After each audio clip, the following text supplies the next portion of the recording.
का स्वागत है। साहित्यिक कार्यक्रमों की श्रृंखला में हम पिछले कुछ महीनों से विशेष रूप से पुस्तकों का लोकार्पण कार्यक्रम आयोजित कर रहे हैं। इसके बहाने हमारे साहित्यिक मित्रों की नई नई किताबें हमारे बीच यहाँ लोकार्पित होती रही। इसी कड़ी में आज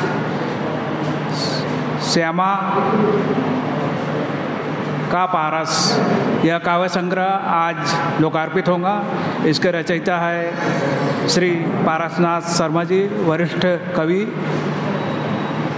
और आज के कार्यक्रम की अध्यक्षता करेंगे हमारे बीच उपस्थित वरिष्ठ साहित्यकार और आयुर्वेद के लिए पूरे देश में एक जाना माना नाम डॉक्टर गोविंद प्रसाद जी उपाध्याय, जो विभिन्न विधाओं में पिछले अर्ध दशक से, शायद मैं गलत ना होगा तो साहित्य रथ है, साधना रथ है, मैं उन्हें सादर आमंत्रित करता हूँ। डॉक्टर गोविंद उपाध्याय जी वे कार्यक्रम की अध्यक्षता करेंगे, मंच पर अपना स्थान ग्रहण करें।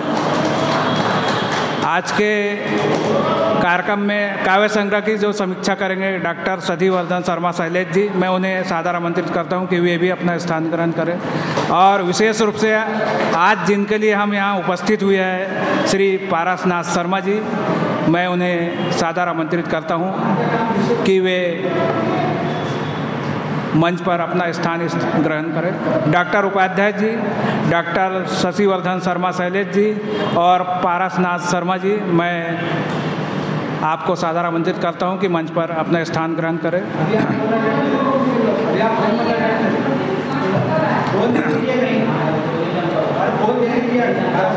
आज के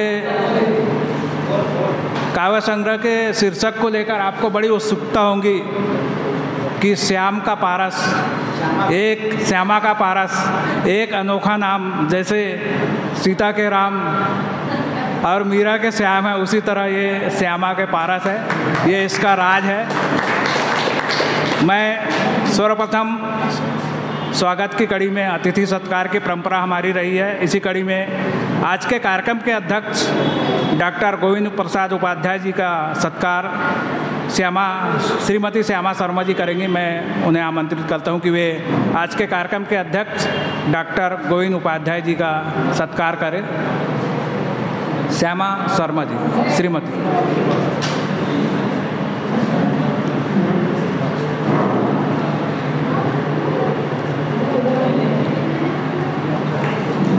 साल, गुलाब का फूल और पुस्तक की प्रति।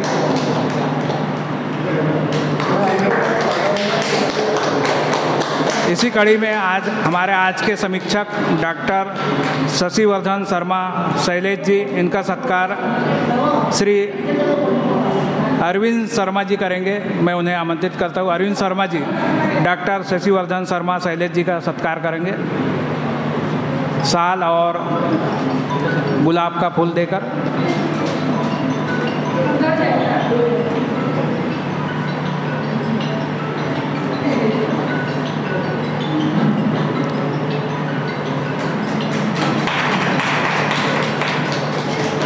आज के हमारे सत्कार मूर्ति और जिनके कारण हम यहाँ उपस्थित हुए हैं श्री पारसनाथ शर्मा जी, उनका सत्कार डॉक्टर गोविंद उपाध्याय जी करेंगे।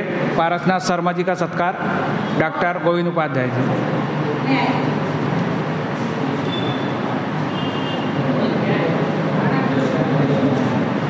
आपकी तालियों की आवाज़ थोड़ी रहेंगे तो मज़ा आएगा।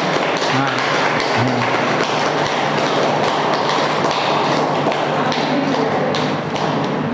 और इस कार्यक्रम को मूर्त रूप प्रदान करने में जिनकी अहम भूमिका रही है, यह कार्यक्रम ही नहीं, इसके पूर्व भी जितने कार्यक्रम हुए हैं, ऐसे हमारे वरिष्ठ कवि और रंगकर्मी श्री नरेंद्र परिहार जी, उनका सत्कार करेंगे पारसनाथ शर्मा जी।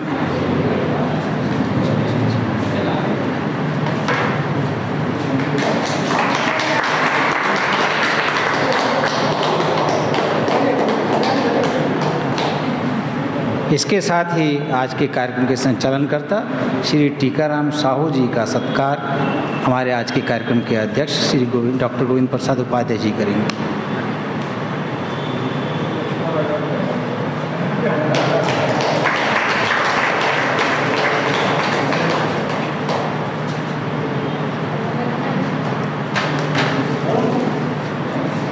ख़ास बात यह है कि जब मैं नया नया आया था लेखन के क्षेत्र में, उस समय से उपाध्याय सर का आशीर्वाद मुझे मिलता रहा और आज भी उनके आशीर्वाद से ही जो कुछ थोड़ा बहुत लेखन कर पाया हूँ, ये बड़ा प्रोत्साहन रहा है शुरुआत से।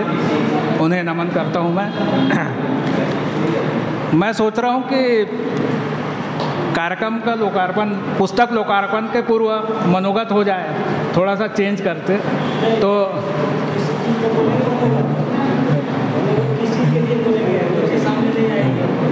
हाँ मनोगत। हाँ, तो सर्वप्रथम मैं जिनके पुस्तक का लोकार्पण है, पहले मनोगत श्री पारसनाथ शर्मा जी, वे अपने विचार व्यक्त करेंगे, अपने लेखन प्रक्रिया और पुस्तक के नाम तक का सफ़र किस तरह से साकार हुआ उस पर प्रकाश डालेंगे। श्री पारसनाथ शर्मा जी।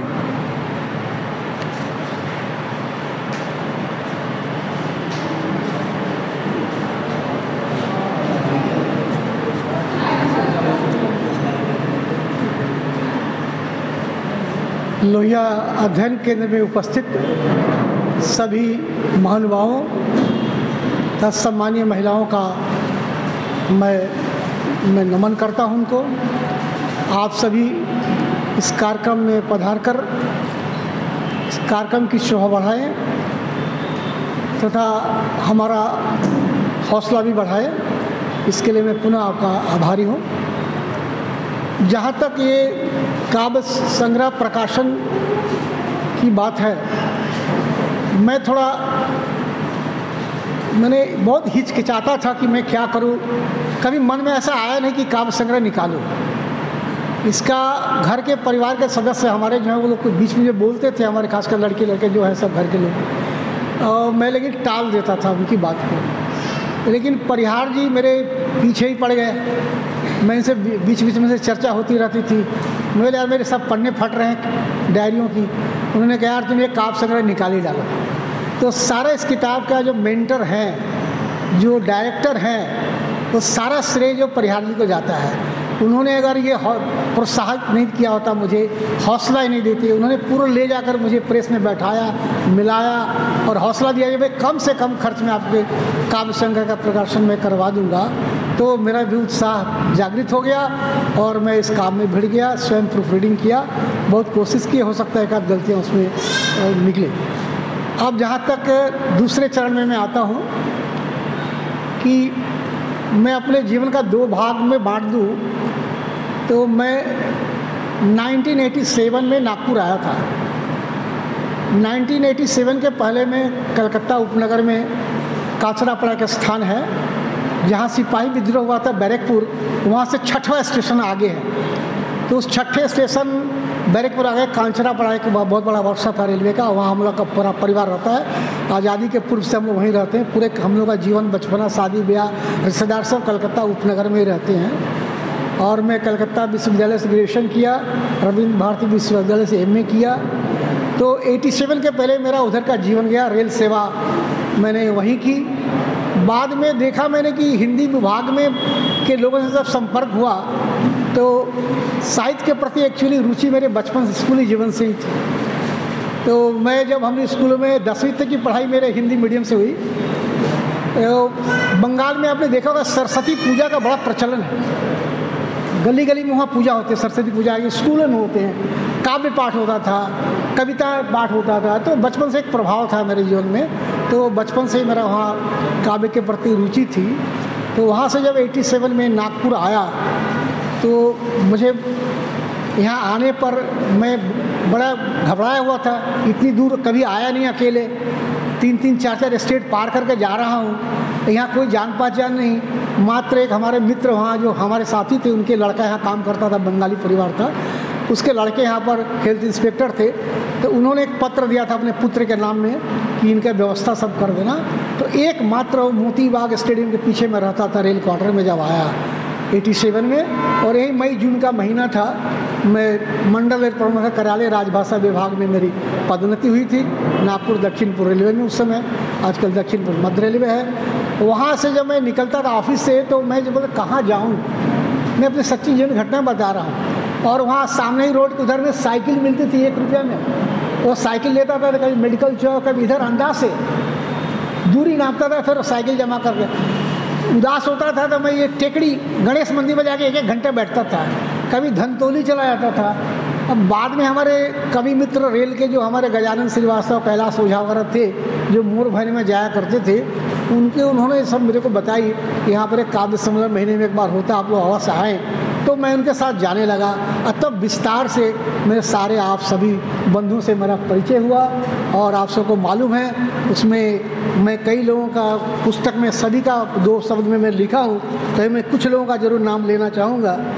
ताराचंद मोदी जी, मधु पांडे जी, गोविंदराव मराठे जी, डॉक्टर मनसाउरन मानसा, रंजन त्रिवेदी, उमेश चौबे जी, हनुमंत नायडू, डॉक्टर हरभजन सिंह हंसपाल, डॉक्टर गोविंद उपाध्याय, परमात्मानंद पांडे, राजेंद्र पटोरिया, वीरेंद्र कुमार तिवारी, वारा गनाड़, तन्हा नागपुरी, हरीश अडयालकर, विनोद कुमार उकेदी, थामदेव कोलते, नारायण चालानी प्यासा, जगमोहन मिश्रा, सबीर अहमद विद्रोही, डॉक्टर सागर खादीवाला, नरेंद्र परिहार और माधुरी राहुलकर जी, इंदिरा हटवार, कैलाश ओझा, गजानन श्रीवास्तव, मदन पांडे, रेलवे के नरेंद्र भाटिया, इस तरह से हमारे जो भोला सरवर जी, इस तरह बहुत सारे मित्रों से हमारा परिचय बढ़ा। और मैं धीरे धीरे ये आपके मतलब साहित्यिक परिवार में मैं जुड़ता गया। और हंसपाल जी के घर में भी कार्यक्रम होते थे, हम लोग जाते थे, बड़े अच्छे अर्चना के कार्यक्रम होते थे, बहुत सारे कार्यक्रम हमारे जो वहाँ होते थे समय के नहीं। तो इस तरह से मैं जुड़ता गया मोर भवन। बाद में तो आप सब हमारे अपने हो गए, हम आपके हो गए। तो ये हमारी जीवन की छोटी लघु गाथा है। और मैं हमारे मित्र भी मॉर्निंग गार्डन के हमारे जो साथ घूमते हैं हमारे मित्र पधार रहे हैं, उन सभी का स्वागत है। हाल में जो सभी लोग हैं उपस्थित उनका भी स्वागत है। और कविता का जहाँ तक विषय है, मेरा शुरू से ही मानना रहा है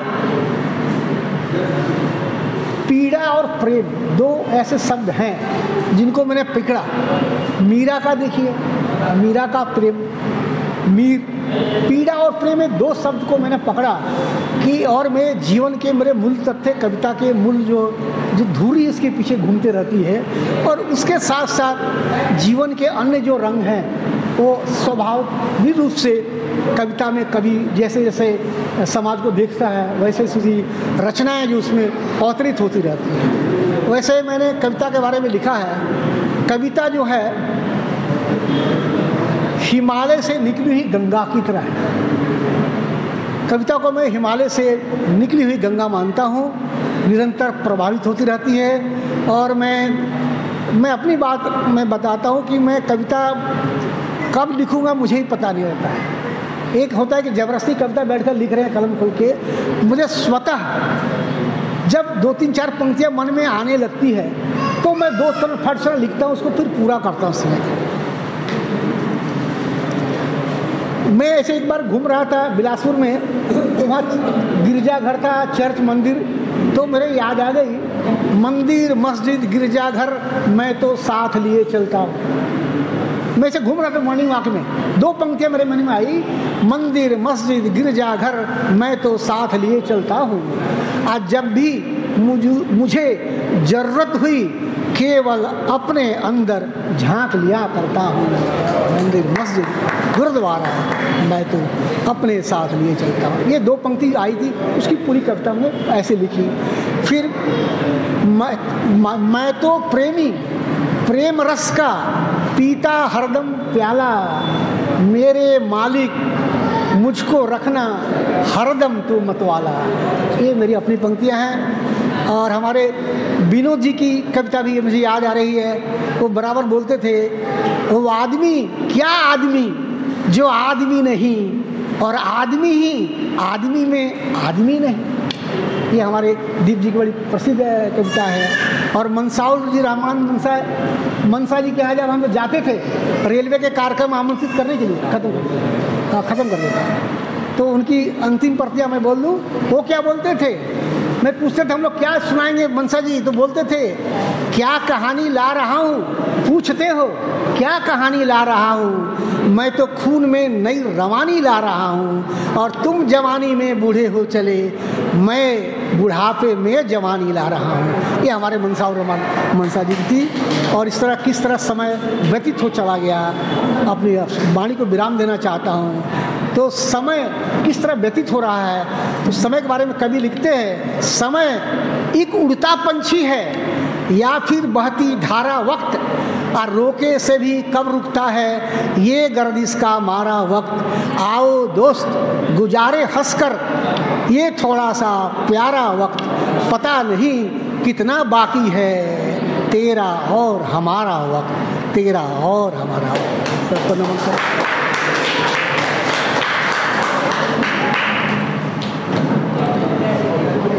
अब वह घड़ी आ गई है जिसके लिए हम सब यहाँ उपस्थित हुए हैं। आदरणीय पारसनाथ शर्मा जी के काव्य संग्रह श्यामा का पारस, इसका लोकार्पण हमारे अतिथियों के हाथों होगा। आज के कार्यक्रम के अध्यक्ष डॉक्टर गोविंद प्रसाद जी उपाध्याय, समीक्षक डॉक्टर शशिवर्धन शर्मा शैलेश जी और पारसनाथ शर्मा जी, और मैं श्री नरेंद्र परिहार जी को भी सादर आमंत्रित करता हूँ कि वे भी मंच पर आए। श्यामा का पारस इस काव्य संग्रह का लोकार्पण हमारे कार्यक्रम के अध्यक्ष डॉक्टर गोविंद प्रसाद जी उपाध्याय, समीक्षक डॉक्टर शशिवर्धन जी शर्मा शैलेश और नरेंद्र परिहार।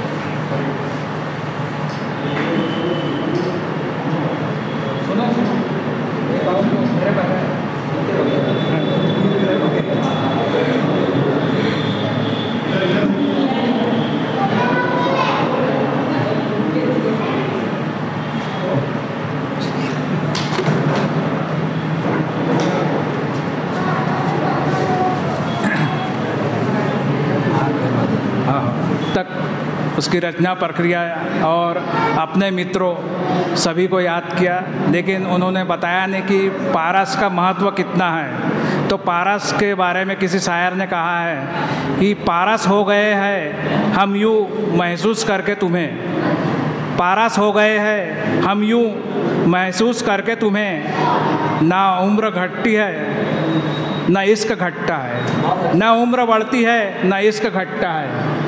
मैं इसी क्रम में हमारे आज के कार्यक्रम के समीक्षक डॉक्टर शशिवर्धन शर्मा शैलेश जी, मुझे सादर आमंत्रित करता हूँ कि ये काव्य संग्रह की समीक्षा करेंगे। डॉक्टर शशिवर्धन शर्मा शैलेश जी। मित्रों, मंच पर विराजमान प्रबुद्धजन एवं उपस्थित साथियों, आज का जो लोकार्पण का, बच्चों आवाज़ें कम जरा। आज का कार्यक्रम हमारे बीच के हमारे साथी पारसनाथ शर्मा पारस जी की पुस्तक का लोकार्पण हुआ। लोकार्पण में एक और नई चीज़ आज हमारे सामने आई है कि स्वागत पति पत्नी का माल्यार्पण से स्वागत हुआ है। मुझे इस संदर्भ में एक बार एक वीडियो क्लिप आई थी, छोटा सा एक 4 लाइनें थी, तो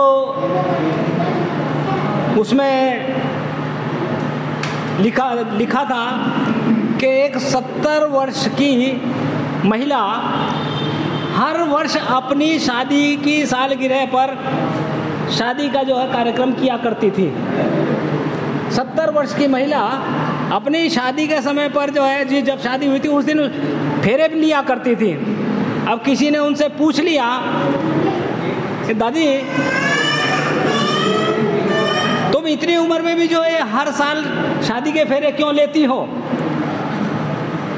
तो उन्होंने बोला था ऐसा है कि जब पंडित जी फेरे के समय बोलते हैं भाई कन्या को लेकर के आओ, तो ये कन्या शब्द सुनने अपने लिए कन्या शब्द सुनने के लिए हर साल वो शादी किया करती थी। तो यहाँ पे ऐसा संदर्भ नहीं आया है, पर फिर भी वो पुरानी बात याद आ गई है। तो मित्रों, आज हमारे पारस जी का जो काव्य संग्रह है उसका लोकार्पण हुआ है। मैं उनके इस कृति के लिए उनको बहुत बहुत बधाइयाँ देता हूँ। और आगे मैं अब अपनी बात प्रस्तुत करने जा रहा हूँ। मैं अपनी 4 पंक्तियों से अपनी बात आज प्रारंभ कर रहा हूँ कि मन का नाता मन भावन है, मन का नाता मन भावन है, और तन का नाता तन तक सीमित, और तन और मन के महामिलन से नित नव भाव जगा करते हैं।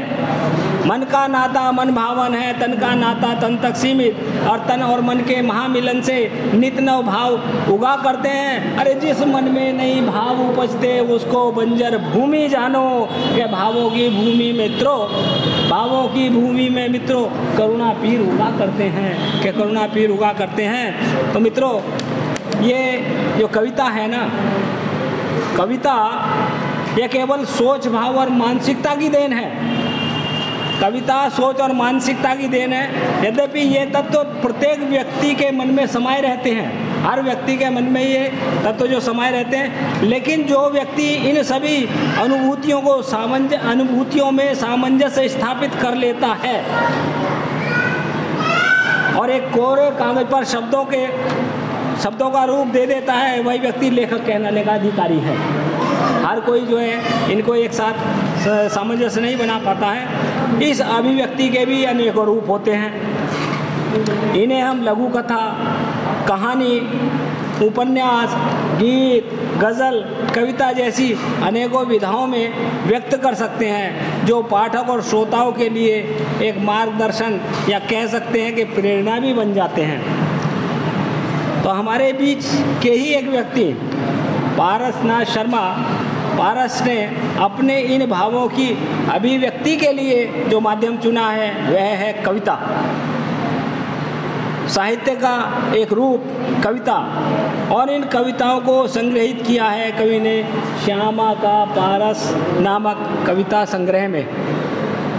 कवि ने जो अपनी बात लिखी है इसके अंदर, उसमें अपनी इस बात को स्वीकारा है, और अभी आपके सामने थोड़ी देर पहले दोहराया भी है कि उन्हें स्कूली दिनों से ही कविता से लगाव था, लेकिन आगे चलकर कविता लेखन की ओर भी रुचि बढ़ गई।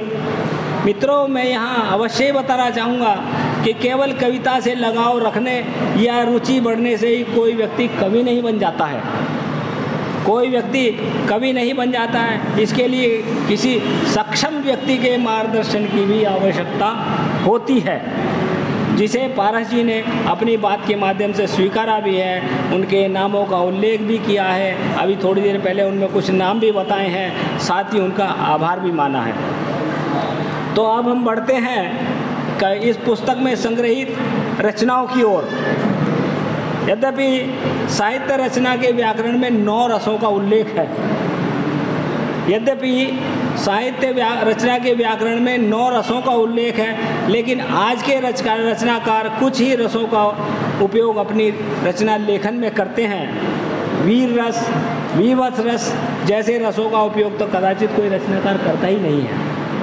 हाँ, प्यार, मोहब्बत, प्रदर्शन के लिए श्रृंगार, मातृत्व के लिए करुण रस, और किसी भी छीटाकशी के लिए हास्य और व्यंग्य रस का ही आजकल अधिकांश में उपयोग किया जा रहा है।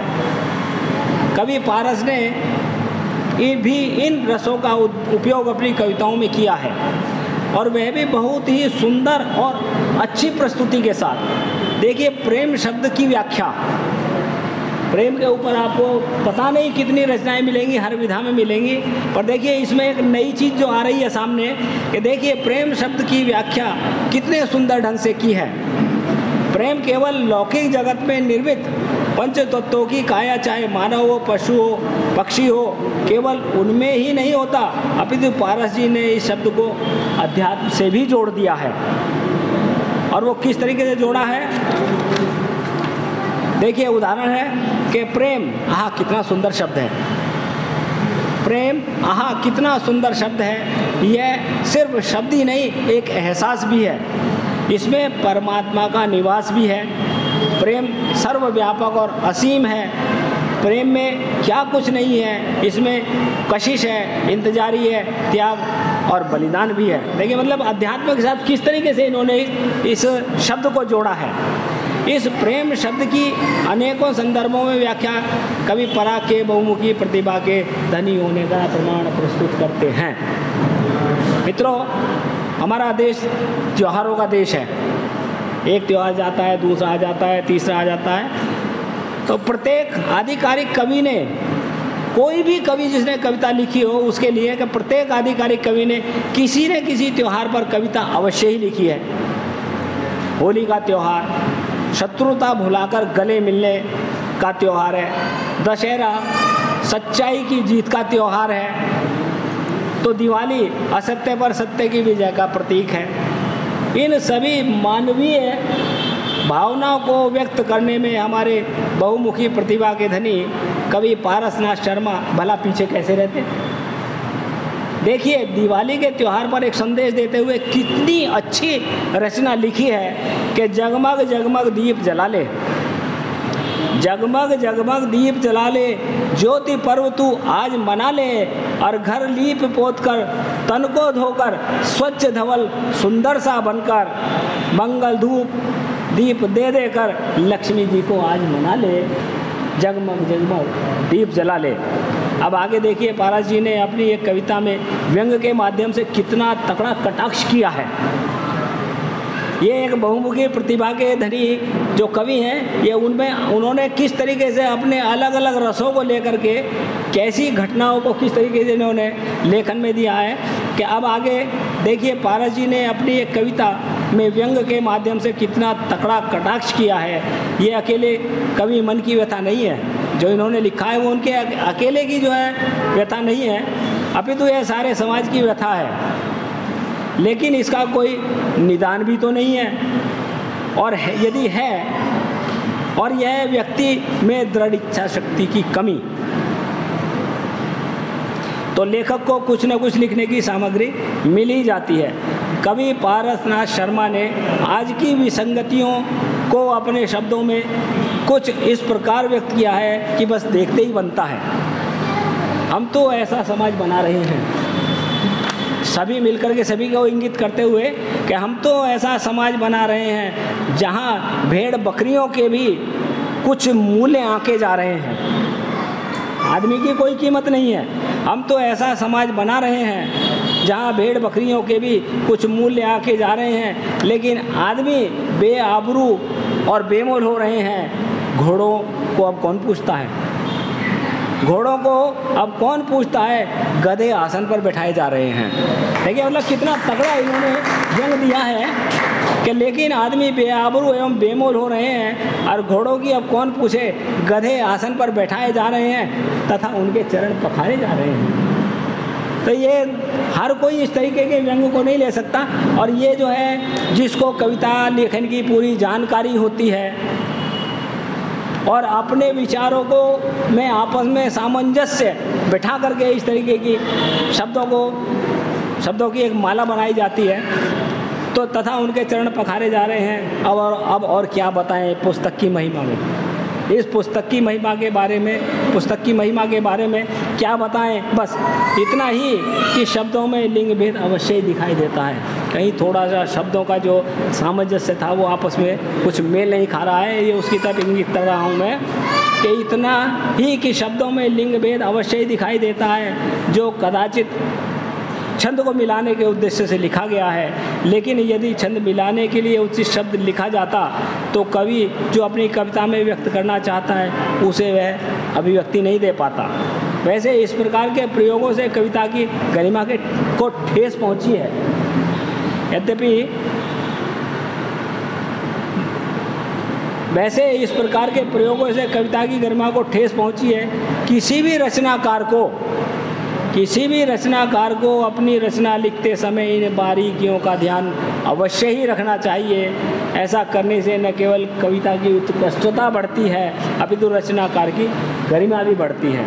और अंत में एक बार फिर कवि पारसनाथ शर्मा को इतनी सुंदर और सारपूर्ण कविताओं की पुस्तक श्यामा का पारस के लोकार्पण के अवसर पर बहुत बहुत बधाई देता हूं और कामना करता हूं कि भविष्य में वे इससे भी अधिक सारपूर्ण कविताओं का संग्रह अपने कविता प्रेमी पाठकों के लिए लेकर आएंगे। धन्यवाद।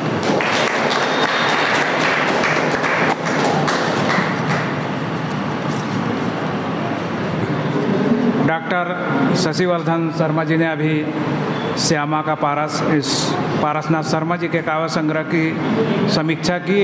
उन्होंने बताया कि काव्य संग्रह में किन किन विषयों और बिंदुओं पर कलम चलाई है और क्या और बेहतर हो सकता है। इस सब के बीच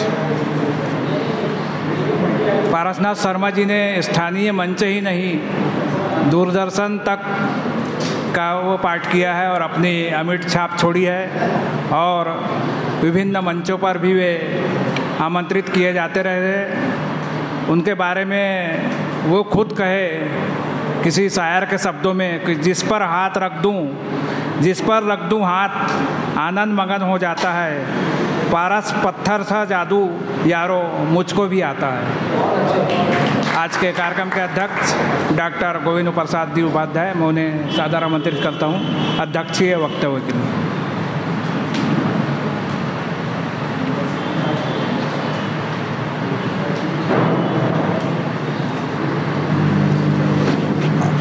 आज के कार्यक्रम के रूहे रवां पंडित पारसनाथ शर्मा जी पारस, मेरे सहयोगी समीक्षक मित्र श्री शैलेश शर्मा जी, कार्यक्रम का संचालन कर रहे भाई टीकाराम साहू आज़ाद जी, सभागृह में उपस्थित श्री अतुल त्रिवेदी जी, कृष्ण कुमार द्विवेदी जी, नरेंद्र परिहार जी, सभी तो अपने मित्र हैं, पांडे जी और शर्मा परिवार के सभी सदस्य, विशेष रूप से श्यामा जी, सादर नमस्कार। क्योंकि इसलिए आपको नमस्कार कर रहे हैं कि पत्नी का बड़ा हाथ होता है पति को कवि बनाने में। सबसे बड़ा उदाहरण तो तुलसीदास जी हैं। आप देख लीजिए, यदि उनकी पत्नी ने उनको नहीं फटकारा होता तो तुलसीदास जी कम से कम आज हमारे सामने जिंदा नहीं रहते, महाकाव्य श्री रामचरितमानस के रूप में। जहाँ तक श्री पारसनाथ शर्मा जी का प्रश्न है, हम लोग विगत 35-40 वर्षों से उनको जानते हैं। जब वो रेलवे में कार्यरत थे, कुर्सी पे बैठे थे, बड़ी कुर्सी पे बैठे थे। हम लोगों को कभी कभी रिजर्वेशन कंफर्म नहीं होता था तो वीआईपी कोटे के लिए इनके पास जाना पड़ता था। तब भी शर्मा जी इतने ही सरल थे जितने सरल वो आज रिटायरमेंट के बाद या श्यामा जी के पारस बनने के बाद दिख रहे हैं। और मैं हर समय बोलता हूँ, आचार्य श्री द्विजेंद्रनाथ मिश्र निर्गुण कहा करते थे कि जो अच्छा इंसान नहीं है वो कभी भी अच्छा साहित्यकार नहीं बन सकता। अच्छा साहित्यकार बनने की पहली शर्त है, पहला गुण है कि वो अच्छा इंसान हो। जब तक उसके मन में, उसके हृदय में, उसके मस्तिष्क में, उसके बुद्धि में समाज के प्रति, राष्ट्र के प्रति, व्यक्ति के प्रति, आसपास के प्रति, प्रकृति के प्रति कुछ लगाव नहीं होगा, दूसरे की पीड़ा देखकर जब तक उसके मन से आह नहीं निकलेगी, प्रकृति का खिला हुआ सौंदर्य देखकर जब तक उसके मन से बाह नहीं निकलेगी और कोई अच्छा फल देखकर, अच्छी श्यामा देखकर उसके मन में चाह पैदा नहीं होगी तो वो कभी कैसे बनेगा। निश्चित है ये कुछ चीज़ें हैं जो मिट्टी की तरह काम करती हैं किसी व्यक्ति को साहित्यकार बनाने के लिए, कवि बनाने के लिए और व्यंग्यकार बनाने के लिए भी।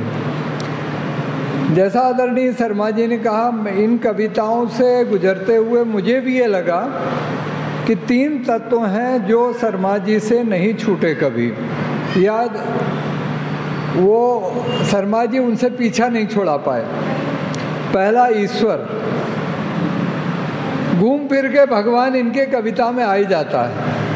वो बिहार की पावन भूमि, वो पूरब की हवा, वो गंगा का किनारा, वो ब्राह्मण के सदैव 16 संस्कार, ये सब चीज़ें हैं जो व्यक्ति के मन में रहती हैं, जो व्यक्ति के जीवन में रहती हैं, बुद्धि के जीवन में रहती हैं और वो रह रहकर उछाल मारती हैं।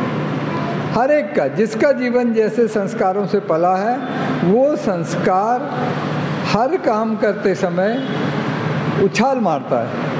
आप पढ़ते समय भी उछाल मारता है कि आपको कॉमर्स लेना है कि इंजीनियरिंग लेना है कि मेडिकल में जाना है कि LLB करना है। काम करते समय भी, LLB भी आपने कर लिया तब भी आपका संस्कार बोलेगा कि मुझे क्रिमिनल वकील बनना है कि सिविल वकील बनना है। वकील बन जाने के बाद भी अपने मन में ये उछाल मारेगा कि मुझे पैसे ज़्यादा कमाना है कि न्याय देना है।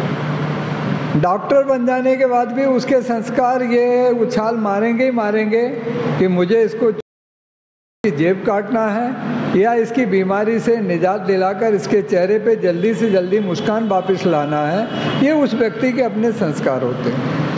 और ये आध्यात्मिकता का संस्कार या ईश्वर को घुमा फिरा के अच्छी खासी सामाजिक कविता कहते कहते बीच में ईश्वर आ जाता है, ये इनके मूलतः संस्कार है।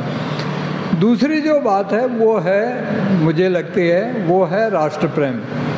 बहुत कविताएं हैं जो इन्होंने राष्ट्र के प्रति लिखी हैं।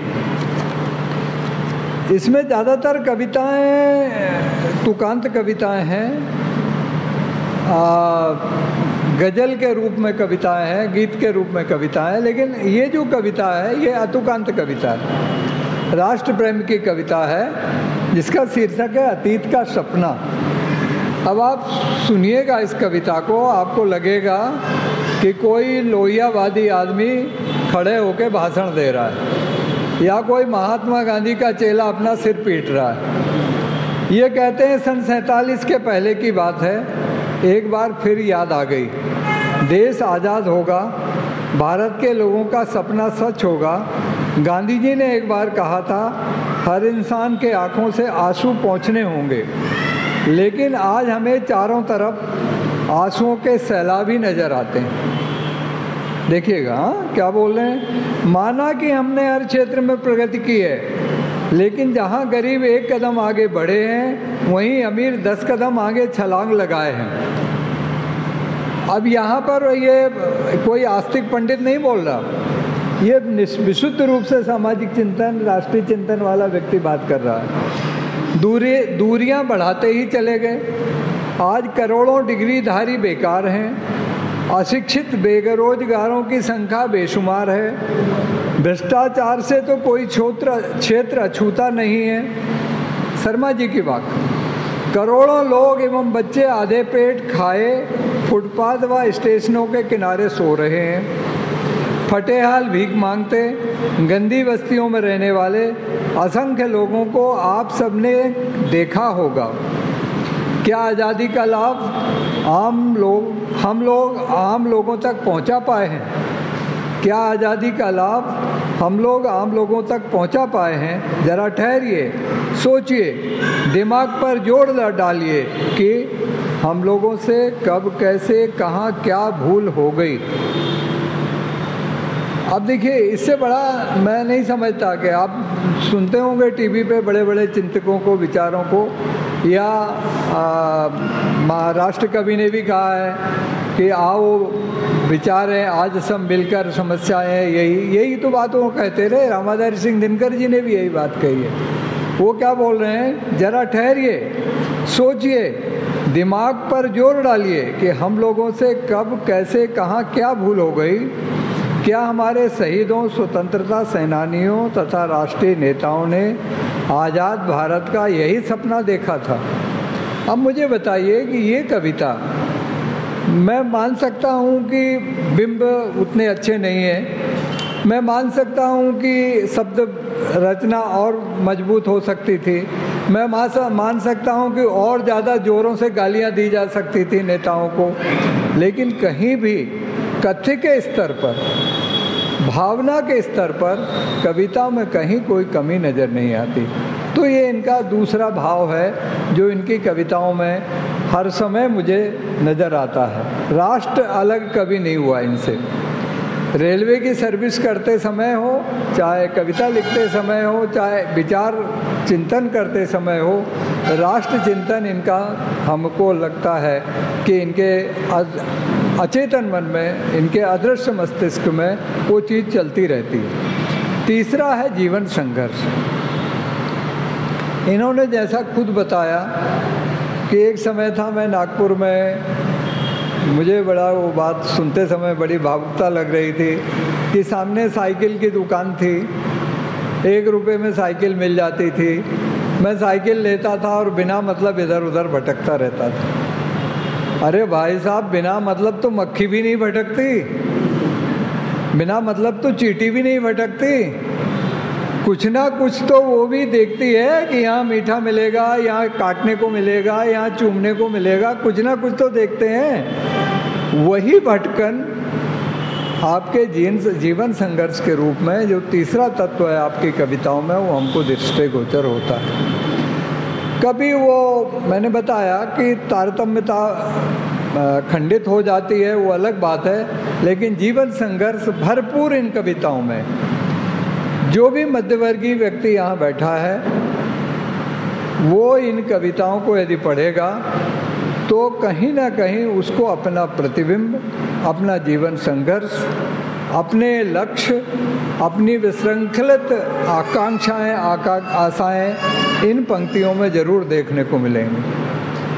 आपको भी वही दुख होगा जो पंडित शर्मा जी को अपने सपने टूटने पर, अपने सामाजिक सपने टूटने पर, अपने राष्ट्रीय सपने टूटने पर, अपनी विद्वत्तापूर्ण लेखनी के सपने टूटने पर महसूस हुआ है। वो यहाँ बैठे हुए साहित्यकारों को भी उन कविताओं को पढ़ते समय, और सामान्य व्यक्ति भी, हो सकता है कोई साहित्य से अछूता व्यक्ति यहाँ बैठा हो, उसको भी इन कविताओं में पढ़ते समय लगेगा कि यार ये तो मेरी बात है।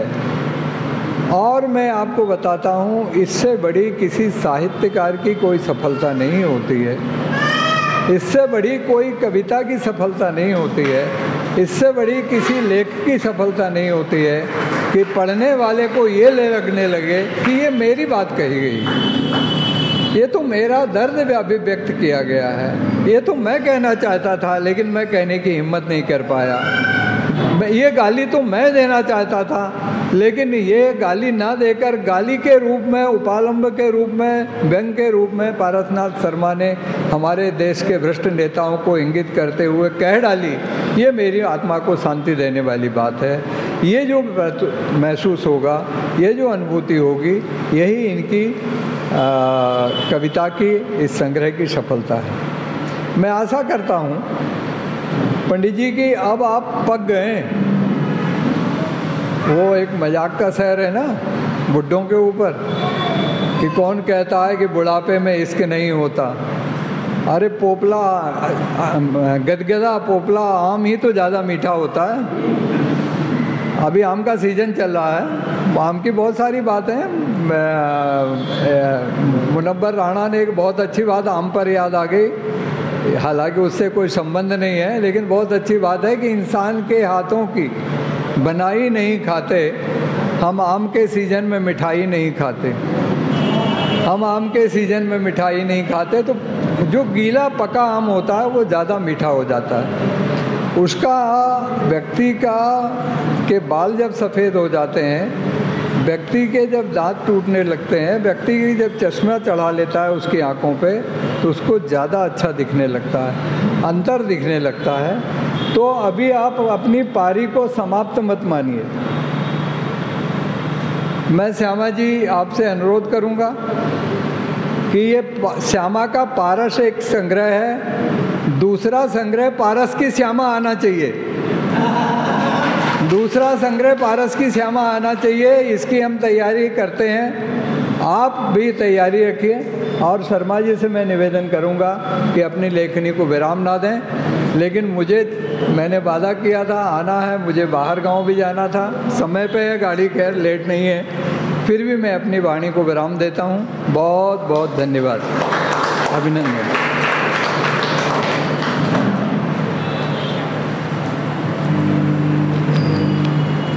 डॉक्टर गोविंद उपाध्याय जी ने एक बहुत अच्छी बात कही कि अच्छा इंसान ही अच्छा कवि बन सकता है और अच्छी रचना लिख सकता है। और इसका उदाहरण है आज यहाँ उपस्थित उनका परिवार ही नहीं, उनका इतना बड़ा विशाल मित्र परिवार जो यहाँ उपस्थित है, ये भी एक अच्छे इंसान, एक अच्छे कवि की निशानी है। मैं आप सभी का स्वागत करता हूँ उनकी ओर से। और आज के कार्यक्रम के अंतिम चरण में मैं आभार प्रदर्शन के लिए हमारे बीच उपस्थित वरिष्ठ कवि श्री अतुल त्रिवेदी जी को आमंत्रित करता हूँ कि वे आभार प्रदर्शन करेंगे।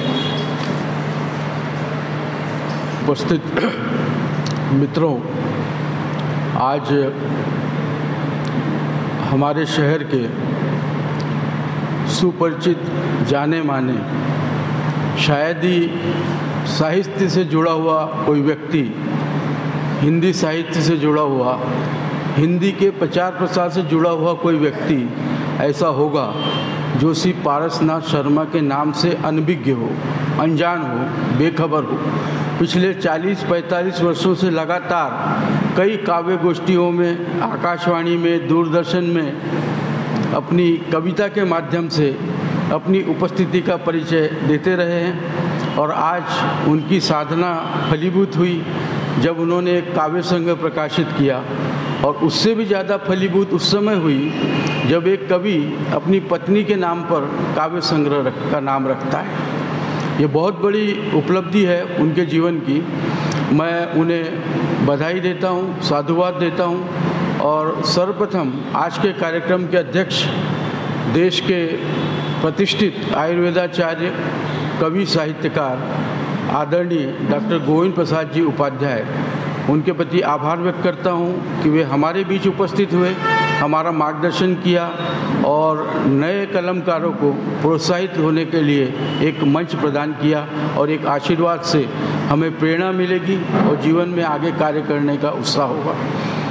इस कार्यक्रम के समीक्षक डॉक्टर शशिवर्धन शर्मा शैलेश, ये पारसनाथ जी शर्मा से भी पुराना नाम है।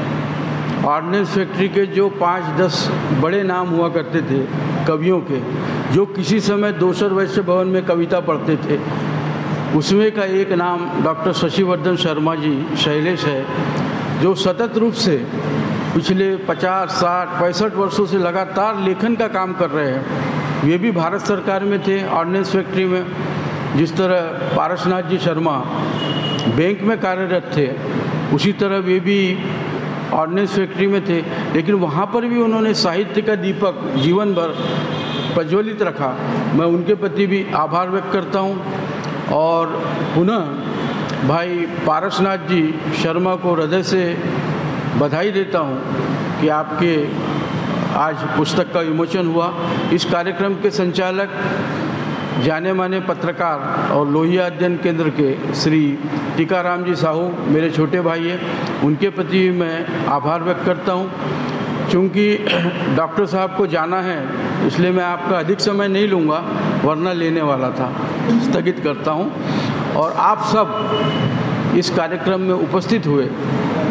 आप जब साहित्य के किसी आयोजन में उपस्थित होते हैं तो यकीन मानिए आप अप्रत्यक्ष रूप से एक साहित्य को अपना संबल प्रदान करते हैं। साहित्य क्योंकि समाज का एक प्रमुख अंग है और आपका संबल ही इसे एक नई प्रेरणा देता है। मैं भाई श्री नरेंद्र परिहार जी और आप सभी के लिए, पांडे जी, आप सभी के प्रति आभार व्यक्त करता हूँ। और कार्यक्रम की समाप्ति की घोषणा करूं उसके पूर्व श्री पारसनाथ जी शर्मा के लिए 2 पंक्तियां कहना चाहता हूं। कि ये कवि है पर क्या समय पड़ा तो सैनिक बन जाएंगे। ये कवि है पर क्या समय पड़ा तो सैनिक बन जाएंगे, एक हाथ से कलम दूसरे से तलवार चलाएंगे। ये कवि है पर क्या समय पड़ा तो सैनिक बन जाएंगे, एक हाथ से कलम दूसरे से तलवार चलाएंगे। अरे तुम रामचंद्र तो बनो सही, ये रामायण लिख डालेंगे। अरे तुम रामचंद्र तो बनो सही, ये रामायण लिख डालेंगे। अरे तुम कृष्णचंद्र तो बनो सही, ये गीता की रचना कर डालेंगे। तुम कृष्णचंद्र तो बनो सही, ये गीता की रचना कर डालेंगे। एक सशक्त रचनाकार।